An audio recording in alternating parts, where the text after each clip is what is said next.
Good morning and welcome to this week's Breakfast with Mike. And this week we're doing something a little bit different. Going to focus a little bit more on buyers this week. And the goal here is I want to give you some information that can help you to write more offers that will get accepted. It's one of the things that I hear a lot from students is, boy, we're writing offers, and they're not getting accepted. And the other thing I hear is, I'm showing them. I just can't get them to pull the trigger. So let me start with something real simple. I learned this a long time ago from Floyd, and he said, the quickest way to find out if they're going to buy a house is before you leave, ask them if they're bringing their checkbook. If you ask them, hey, have you got your checkbook? And they say, huh, or why, or anything like that, your response should be, well, because we're going to go buy a house today. And if they're not ready, they're going to come back with, no, I just want to go look. Okay, now if they want to go look, this is on you, not on them. Okay?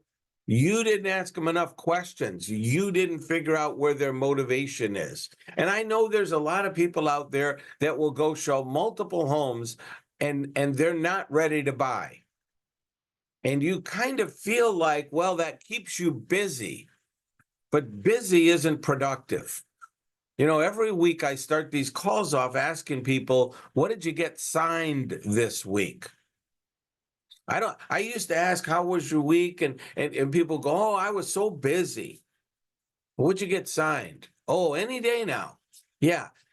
Busy is not productive. Learn that one from Floyd too. Busy is not productive. Busy is just busy. Busy makes you feel good because at the end of the day, you keep saying to yourself, man, I was so busy, but you're not making any money. Last time I checked, if you don't make any money for a length of time, you go broke. And that's not a good thing. So I ask now, every time I start these off, I ask these guys, what did you get signed this week? Because that's the true measure. What did you get signed? And the truth is, I don't care if they got a listing contract signed, an offer on one of their listings, an offer for a buyer, or a buyer broker agreement. It's always been my opinion, well, maybe not always, but for the last 10 years at least, that a good signed buyer broker agreement is just as much inventory as a listing contract is. The question is, did you ask them enough questions to find out if they need to buy or just want to buy? When they need to buy and they sign that agreement, things are going to be a lot easier for you. And yet, I talk to people every week and they tell me, nope, these guys were ready. I know they're ready. They've written offers, but nothing's going together. Oh, somebody's trying to lowball it. So I thought, you know what? This week we need to talk about this. And one of the things that I found out in talking to students is that a lot of people are not showing homes the way they should. So let's start with something really simple. After you find out if they've got their checkbook, and I hate this, but I know most of you meet them at the house. I'm old school. I would have them come to the office and I would take them in my car.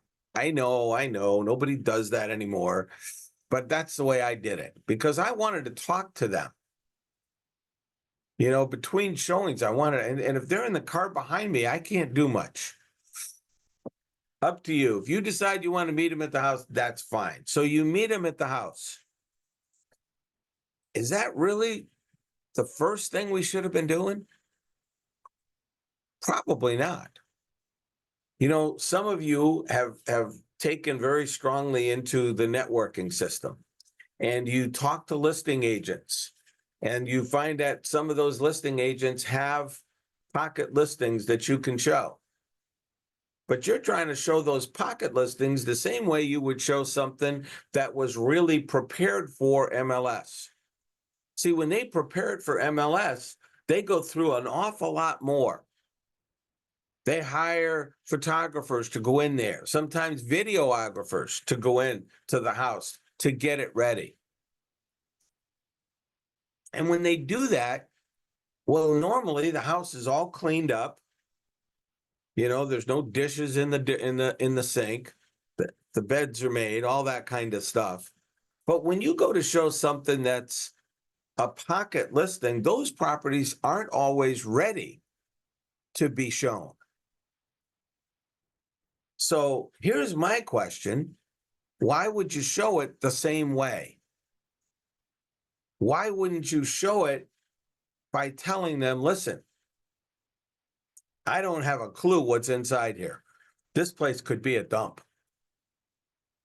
I mean, it could need a lot of work. It's most likely pretty cluttered. Prepare them for the worst. That's tip number one. Prepare them for the worst. Because if you're not preparing them for the worst, they're expecting the best. That's what they go in at. You know, and one of my students, that we were talking about this, they come out of that showing, and the first thing they start pointing out to you is all the flaws. They didn't see what they should have seen. They saw the clutter. They saw the room that needed to be painted. I actually had somebody say to me, actually more than one person say this week, that decluttering a property increases the value. It does not. All the homes are going to be empty when they transfer title. The home that looks immaculate, all that stuff's going to be gone. And the home that was cluttered, all that stuff's going to be gone. The value does not change. The appeal might. A home that's all been cleaned up, that might be more appealing. But in the market we're in right now, buyers aren't looking for the most appealing. Lookers are looking for the most appealing. The people that you're showing homes to that don't need to buy, they might want to, but they don't need to buy, they're the ones that want everything to be appealing. But if you've done your diligence and you've asked the questions and you're working with people who actually need to buy, it changes everything. They will look past the clutter. They will look past the situations where it needs you to slap some paint on it. One of the things I used to tell my sellers was, listen, if we paint it, they're going to repaint it. So why would we wait? Let's get it on and tell them they can pick their own colors. Hello? Oops. Okay, good. Oops.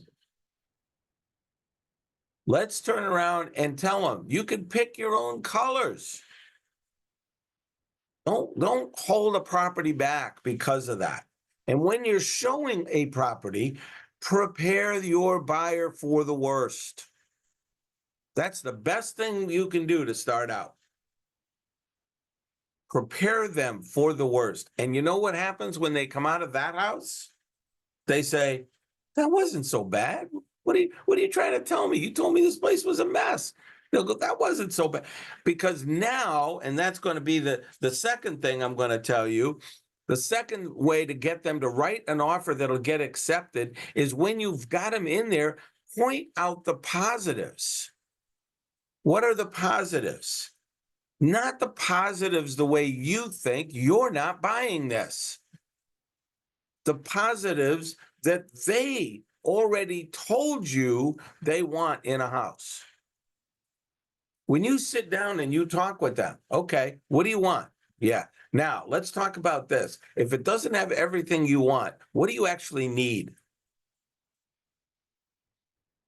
What are the breaking points? What is the thing? If it doesn't have this, I'm not buying it. Under any circumstances. I don't care what the price is, I'm not buying it. What are the needs? And then when you're in that house and some of those needs are there, point them out. I was talking with somebody earlier in the week, and I said kiddingly, but then I realized it might not be kidding. When I told him, I said, you know what, 30 years doing this, I never once, not one time my whole career, did I ever walk into a house and have to tell the buyer which room was the kitchen. Somehow they always figured out which room was the kitchen. And they figured out which room was a bedroom. Amazingly enough, they even figured out which room was a bathroom. Now, I know you're chuckling a little bit on that, but the truth of the matter is, we all know there are agents out there that walk people into a house, and that's what they do. Oh my God, you're not going to believe this. This is so beautiful. This is the kitchen. They can figure this out. In all my years, nobody ever turned around and said to me, well, if this doesn't have a kitchen, I'm not buying it. Huh? That's never happened either. But I've had people that have said, well, listen, if it doesn't have at least a one car, I mean, I want two, but if it doesn't have at least one, we're not buying it. Okay. If it doesn't have a first floor laundry, or the way that I can put a first floor laundry on it, not buying it. I won't buy a house on a main street. And then we show homes on main streets. I know some of you sit back and you go, well, they lie anyway, because they don't always buy what they're supposed to buy. Well, the truth of the matter is you didn't ask enough questions. And if you did, you'd have found out whether or not they'd have bought a house on a main street or not. And some people will be adamant. They will not do that. Maybe it's because they've got kids that are 2, 3 years old. They just don't want to be on that busy street. That's their reason for moving. And then you start showing them home. Well, it's got everything else, but it's on Main Street. They're not. That's something that they're telling you. No, I will not. Price won't change that. Start showing them the homes that have the needs that they require, and they'll write a better offer. When all it does is hit all the wants, but it doesn't hit the needs, they won't write the offer that you need to get accepted. And then the third tip that I want to give you is understand that this is scary for them. That's why so many of them get buyer's remorse even after they write the offer. This is scary for them. And you have to be the calming force. You have to be the person that they can rely on when stuff's going to happen, because stuff's going to happen. I could probably count on one hand the number of deals that I closed where nothing happened. There's always something happening, and that's our job, is to solve those problems. They've got to know that's what you do. So understand that it's scary for them, but keep reinforcing that this is what you do. I finally made an appointment to get my hip done. I tell you, I'm still scared, but I talked to this guy, and you know what he did? He just kind of calmed me down about it. He already knows what's going to happen when he cuts into my hip and he starts doing all that work. We got another guy on this call. He had his done. It's the same thing. He already knows. He knows what the end result is. We don't. So it's scary. It's major surgery. It's scary. Finding somebody that can talk you off that ledge. I'm going to give you a couple of bonus tips.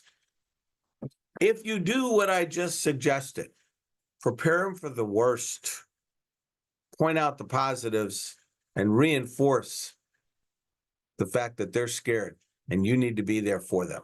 If you do those 3 things and they're ready to write an offer, now we're looking at writing offers that can be accepted. Well, number one, you got to make it stand out. You got to do something different. These days, everybody in the beginning, when this all started, people go, "Well, I won't do any inspections, or I'll just do inspections for." Everybody does that now. So when you put that in there, you're not doing anything different. You're not making it stand out. Think of things that will make it stand out. I gave the advice a couple of weeks ago about paying the state and local taxes that a seller might have to pay, because that's different. People aren't used to that. I had somebody call me up the other day that was talking about a appraisal gap form. And I said, yeah, that's you being silly. What do you mean? Well, because if it doesn't appraise, you're telling your buyer, pay the difference. Even though it's not worth it, you got to pay the difference. And he said, my buyer can't afford it. I said, well, then if my advice would be, don't put that in there. you know? And by the way, they'll still ask you, if the appraisal doesn't come in, they'll still ask you to pay the difference. Why would you want to? Why would you want to put your buyer in that scenario? Because there's such a lack of inventory that buyers are willing to do things they wouldn't do in a normal market. And we're worried about clutter? Please. We got buyers writing offers $50,000, $60,000 over appraised value. And some of you start talking to me about clutter? Come on. Let's get real. In this market, buyers will overpay. Buyers will do things without inspections. You need to find some things that they could do that might not be as expensive. The state and local taxes it's not that expensive. The local one especially. State might be. In different states, obviously, it's going to be a different number. What about something that's got to be done that needs a permit? Tell them you'll pay for the permit. What's that? $25, $50? Come on. You've got to make your offer stand out. Never write an even number. And by even, I mean something simple. If the house is listed for $335 and you're going to write something, for $340, write $341, $420. Why? Because it stands out. It makes yours different. We used to do this on the listing side. It was one of Floyd's tips where he turned around and said, don't go $399.9, go $398,725. And they'll go, huh? Yeah, we figured out that what the seller needs, that's it. Now they'll still negotiate, but what I did is I made it stand out. I draw your attention. Some of you have heard me do this before. I was talking with a good friend of mine who's a musician, and he was they were going to they were going to be playing a gig in this bar, and there was the big sign standing out in front of the bar that said free beer. Now, just out of curiosity, if you like beer and you saw a sign that said free beer, would you go in? Well, yeah. Then you get in and find out the free beer is Tuesdays from 3 to 3:30, But guess what? You're still going to have a beer. Why? You're in there. How do you make your offers stand out? What are you doing that's different? And then the last tip I'm going to give you today is be flexible with the closing date. A lot of these sellers haven't found a place to go yet. Work with them on the closing date. Now, you can't turn around right on the offer. Well, we'll close whenever you want. But you can surely tell the listing agent, listen, my guys are real flexible on the closing date. Whatever you need, they'll work with it. Again, what am I trying to make that offer do? Stand out. If you've been writing offers and your buyer is losing regularly, it's not always going to be price. There are mortgage companies out there right now. I know this for a fact. that will actually go through the whole process so that your buyer is the only thing this is going to be subject to is an appraisal. That's it. Everything else is done. Underwriting, everything, job history. It's all done. What if you turn your buyer into a cash buyer? Does that help them stand out? Well, just ask a listing agent. Two offers, everything else might be equal. Matter of fact, one of them might be 5,000 higher, but this one over here, it might be $5,000 lower, but they're guaranteed financed. They'll be flexible with us on the closing date. Good listing agent's going to look at that and say, you know what, that might be the best one for you right now. Don't be afraid to ask listing agents. Hey, listen, showing went real good. I think they're going to write an offer. Anything special your guys might be looking for? Ask them. Are they supposed to tell you? No. Will they tell you? A lot of times, yeah. And then you can incorporate that into your offer. Anyway, the biggest thing out of today is stop inflating the price before you show it. Start preparing them for the worst. You got a much better chance of them not noticing the other stuff that's distracting them from truly seeing that, hey, this house meets all your other needs. In my area, when I was showing properties, we had a couple of agents that I don't know what their problem was, but it was almost like anytime you showed one of their listings, you kind of knew it was going to be a dump. I mean, it seemed like they had a master in listing dumps, you know? So I would prepare my client for that. Listen, I've shown this guy's listings before. They're never in good shape, like ever. And then every once in a while we'd go in one and it was, and they'd come out and go, that wasn't that bad. Oh, well, it meet all the other stuff. You want to write an offer? Yeah. Maybe I should close with this. Number one tip. Ask them to buy every house you show them. The odds are, if you're any good at this and you take someone into a house, you will see their face will light up when it's the right house. Ask them to buy it. Oh, I don't want to push. Well, then stay broke. Ask them to buy it. You'd be amazed at how many times they might say something like, well, I would, except for, and then you solve that problem, they buy the house. Now, I will tell you that when they really need to move, you won't have to ask them. They'll ask you. And then you got to give them some tips to make sure their offer gets accepted. I hope that you've picked up a couple things today. I'm gonna turn off the recording and let these guys throw some questions at me. I wish you were here. Maybe next time. Bye for now. So let me stop the recording.